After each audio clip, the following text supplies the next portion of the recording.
రైతులకు చేరకుండా వాళ్ళకి ఆ సహాయం ప్రభుత్వం చేయకుండా ఇవాళ ఎన్నికల కమిషన్ ద్వారా అడ్డుపడ్డారంటే మరి రైతు వ్యతిరేకి కాదా అని నేను అడుగుతా ఉన్నా.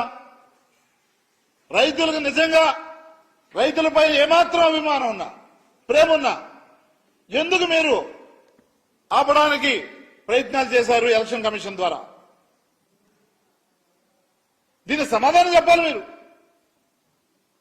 2000 సంవత్సరంలోనే బషీర్బాగ్ లో కాల్పులు జరిపించిన సంగతి ఇప్పటికి కూడా ప్రజలు మర్చిపోలేదు. మళ్లీ అదే దాష్టికం, అదే కుట్ర, అదే కుతంత్రాలు. మనిషి మారలేదు, కుట్రలు అట్లాగానే కొనసాగుతున్నాయి, రైతుల మీద వేధింపులు జరుగుతూనే ఉన్నాయి. మరి చేయూత, మహిళా తల్లులకు చేయూత రూపంలో జగన్మోహన్ రెడ్డి గారు వాళ్ళ మీద అభిమానంతో, ప్రేమతో వాళ్ళని ఆదుకోవాలి, వాళ్ళు స్వయం శక్తులుగా ఎదగాలి, వాళ్ళని ముందుకు తీసుకెళ్లాలి, ఎవరి మీద ఆధారపడకుండా వాళ్ళని స్వశక్తులుగా తయారు చేయాలి స్త్రీమూర్తులను అని చెప్పేసి జగన్మోహన్ రెడ్డి గారు ప్రయత్నిస్తుంటే చేయూత కూడా మరి వాళ్ళు చెందకుండా కుట్రపూరితంగా అడ్డుకునే కార్యక్రమం చేశారు.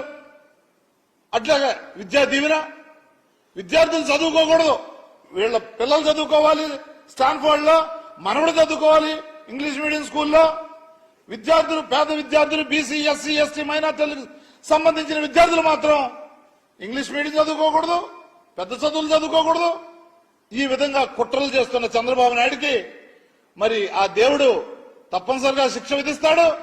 అదేవిధంగా ప్రజలందరూ కూడా, బీసీ, ఎస్సీ, ఎస్టీ, మైనార్టీలందరూ కూడా, ఉన్నత వర్గాల్లో ఉన్న వెనుకబడిన అందరూ కూడా విద్యార్థులు, ఇవాళ ఓటు హక్కున్న విద్యార్థులు కానివ్వండి, రైతులు కానివ్వండి, మహిళలు కాని అందరూ కూడా ఈ ఎలక్షన్ లో తప్పనిసరిగా బుద్ధి చెప్తారు అని చెప్పేసి నేను మనవి చేసుకుంటా ఉన్నా.